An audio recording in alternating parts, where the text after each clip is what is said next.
Meus irmãos, muito boa noite a todos. Nós vamos ler do Evangelho segundo o Espiritismo, capítulo 8, Bem-aventurados os puros de coração, o item 20, Bem-aventurados os que têm os olhos fechados. Vianney, Cura d'Ars, Paris, 1863. Meus bons amigos, por que me chamastes? Para que eu imponha as mãos sobre esta pobre sofredora que está aqui e a cure? Ah, que sofrimento bom, Deus! Perdeu a vista e as trevas se fizeram para ela. Pobre criança, que ore e espere. Eu não sei fazer milagres. Eu, sem a vontade do bom Deus, todas as curas que obtive e que conheceis, não as atribuais, senão a aquele que é o Pai de todos nós. Nas vossas aflições voltai sempre os vossos olhos para o céu e dizei, do fundo do vosso coração, meu Pai, curai-me, mas fazei que a minha alma doente seja curada antes das enfermidades do corpo, que minha carne seja castigada, se necessário, para que minha alma se eleve para vós, com a brancura que possuía quando a criastes. Após esta prece, meus bons amigos, que o bom Deus sempre ouvirá, a força e a coragem vos serão dadas, e talvez também a cura que temerosamente pedistes, como recompensa da vossa abnegação. Este item, ele continua, ele é um item extenso, mas eu vou parar por aqui porque bem-aventurados os que têm os olhos fechados. Quantos de nós ainda não compreendemos a necessidade de mantermos os nossos olhos fechados? Não que tenhamos que nos tornar cegos na nossa caminhada, mas que nós precisamos manter os olhos fechados para tantas coisas, fatos, atitudes negativas que ao longo da nossa jornada nós vamos encontrando. Quando Vianney, que era um padre, foi um padre francês, quando ele diz aqui que ele é chamado para curar, e quando ele diz que sofrimento bom, meu Deus, é porque ele está dizendo que o nosso sofrimento é bom no sentido de nós precisarmos dele. O nosso sofrimento, nós já falamos aqui em outras oportunidades sobre as causas atuais e causas anteriores das nossas aflições. Os nossos sofrimentos, primeiro, foi causado por nós mesmos, quer seja em vidas anteriores, quer seja nesta própria vida. E quando ele diz que sofrimento bom, é porque é através do sofrimento que nós estamos tendo a oportunidade de crescer, de melhorar, de evoluir enquanto espíritos. Quando ele diz que parece uma frase que ele não liga, dá a impressão que ele não liga. Ah, que sofrimento bom, meu Deus, perdeu a vista e as trevas se fizeram para ela. Pobre criança, que ore e espere. Parece frio, né? Parece sem coração, mas é justamente o contrário. Quantos de nós ora quando está feliz? Quando está tudo bem? Quando está tudo correndo às mil maravilhas? E nós temos esses momentos de felicidade, de alegria, de que tudo dá certo, de que tudo caminha bem, de que tudo vai caminhando normalmente. De repente, como se uma onda inesperada viesse, nos derruba, e quando a gente tenta se levantar, nós nos vemos no meio de um mar revolto. São as nossas provas, são as nossas expiações que chegaram. E elas vêm como ondas. Elas vêm, nos sacodem, nos reviram nos giram de todos os lados e nos jogam novamente para a praia, para que a gente se reerga, se reencontre, dá aquela sacudida, joga a areia fora e tenta novamente. No tentar novamente, iremos encontrar de vez em quando o mar calmo, tranquilo, sereno, e a gente navega tranquilamente, até que mais uma vez outra onda apareça e nos revire. Nossas provas, as nossas expiações são isso. E nós temos, como está aqui, como o padre aqui disse, nós temos que agradecer. Obrigado, Senhor, pela tormenta, porque a tormenta me faz mais forte, a tormenta me faz mais firme, me faz mais cauteloso. Deveria nos fazer mais generosos, mais caridosos, mais benevolentes. A tormenta que estamos passando há 1 ano e meio já deveria ter causado em nós uma série de mudanças. Infelizmente, de modo geral, global, nós não vimos tantas mudanças acontecerem. Mas a gente consegue observar uma mudança aqui e outra ali. Nada vai dar saltos. A evolução não dá saltos. Assim, a nossa evolução como espíritos também não dará saltos. Não pularemos daqui para ali de uma vez. São degraus. A gente vive dizendo isso aqui, né? São degraus que nós vamos subindo um a um. Não se pula 2, 3, 4, 5 degraus. Porque a chance de, nesse pulo, você errar e voltar todos os degraus é muito grande. E isso invariavelmente acontece. Nós voltamos todo um espaço para trás. Então, que nós paremos e pensemos. Tem um momento aqui, só é um trechinho. Ó sim, bem-aventurado o cego que quer viver com Deus, mais feliz do que vós que estáis aqui. Ele sente a felicidade, pode tocá-la, vê as almas e pode lançar-se com elas nas esferas espirituais, que nem mesmo os predestinados da vossa terra conseguem ver. Quando ele fala dos cegos, ele está dizendo daquele que prefere não ver ou não absorver as maldades do mundo. Quantos de nós, ao ver as maldades, não só vemos, como propagamos, distribuímos, compartilhamos as maldades que existem? Então, que bom seria, talvez, se nós fôssemos cegos e não víssemos. Se fôssemos mudos e não falássemos, porque não propagaríamos tanta maledicência, tanta maldade, tanta crueldade com a nossa própria língua. E não nos esqueçamos do que eu disse no início. As nossas aflições são causadas por nós mesmos. Cada vez que minha língua é utilizada para uma maledicência, sou eu mesmo me incumbindo de arrumar uma nova aflição para uma vida futura. Entendem isso? Sou eu não pagando o débito que vim aqui pagar e criando um novo débito para uma vida futura. Vocês conseguem compreender isso? Entendem por que ele diz, bem-aventurados os que têm os olhos fechados?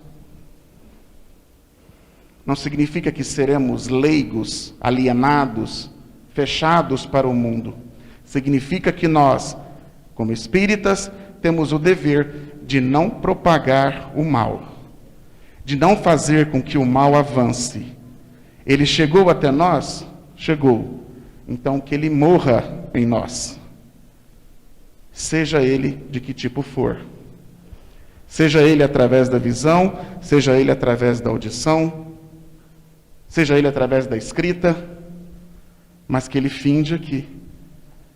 Que eu, lendo, ouvindo, sentindo, ignore e faça com que ele desapareça.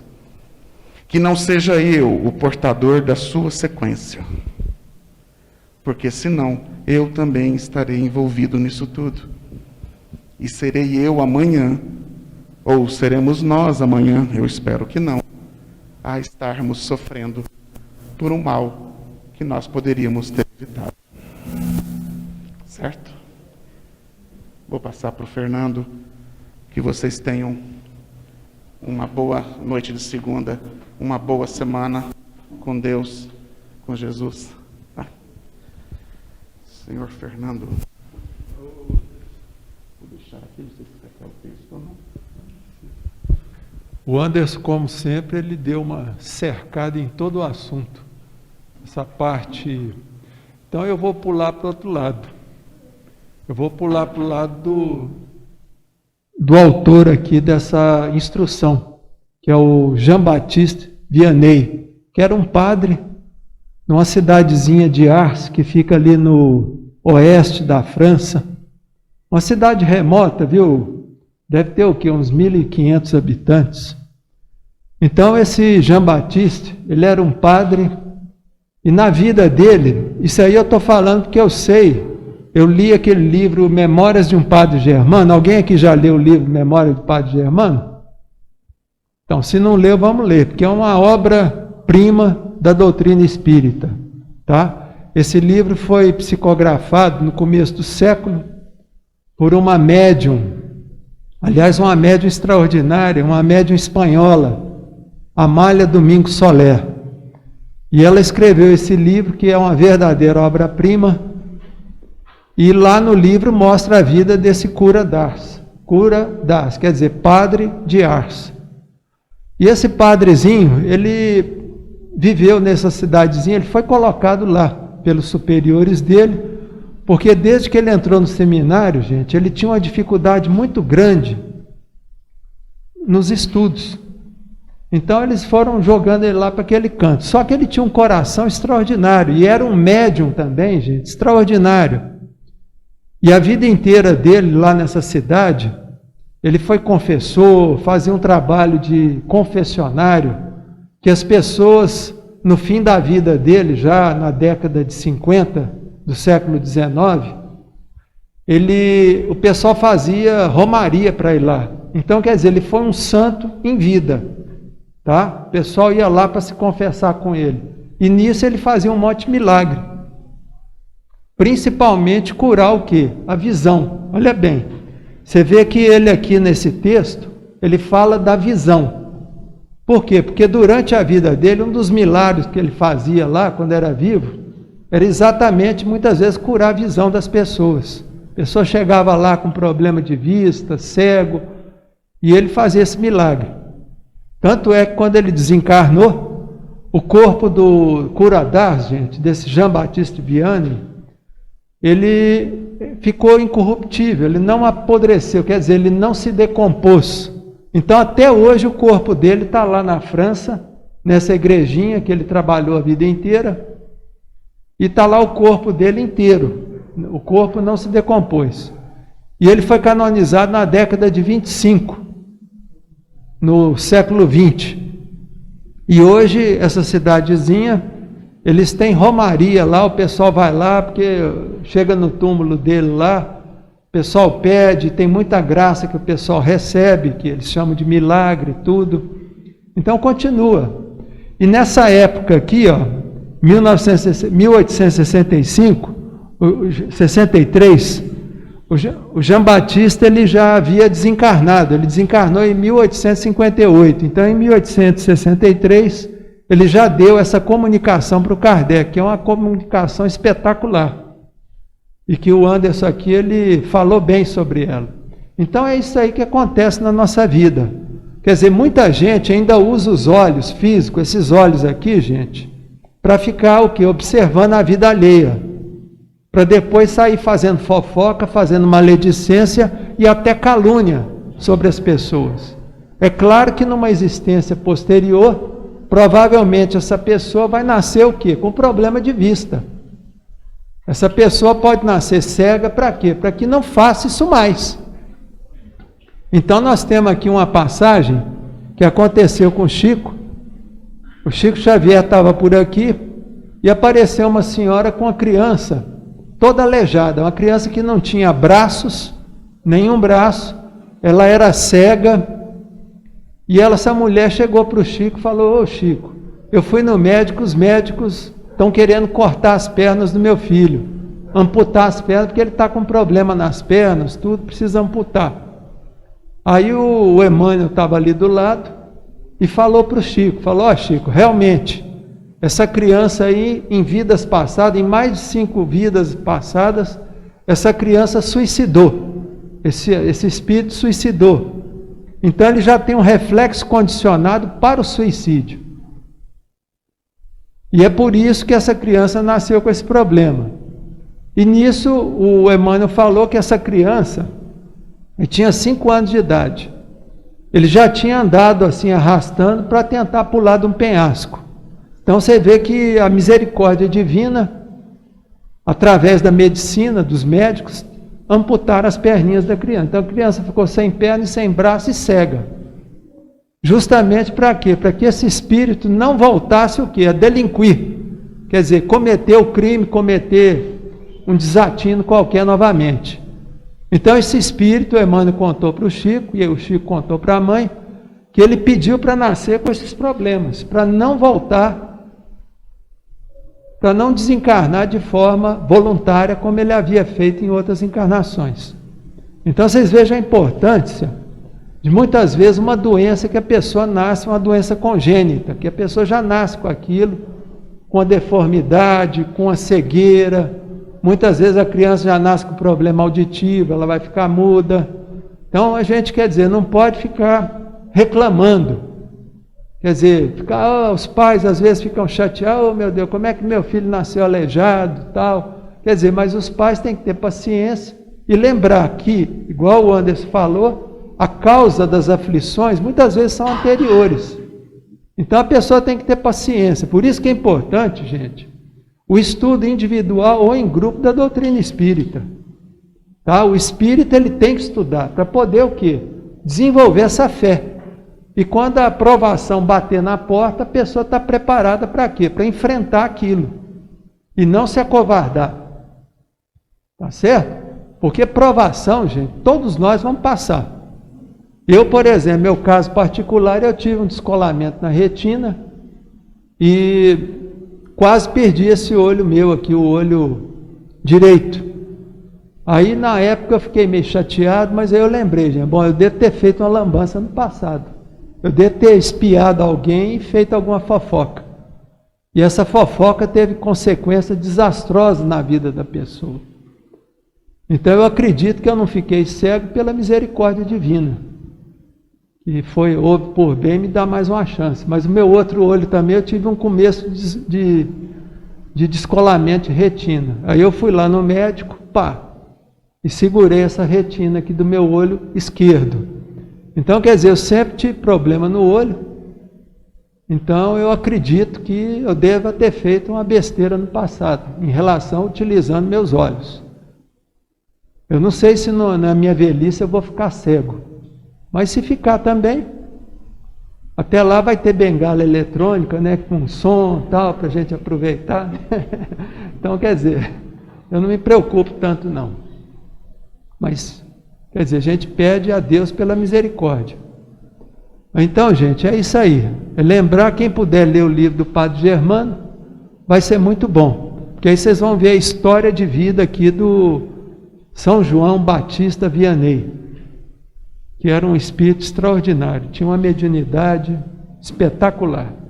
Tá bom? Então, um forte abraço aí e muita paz a todos.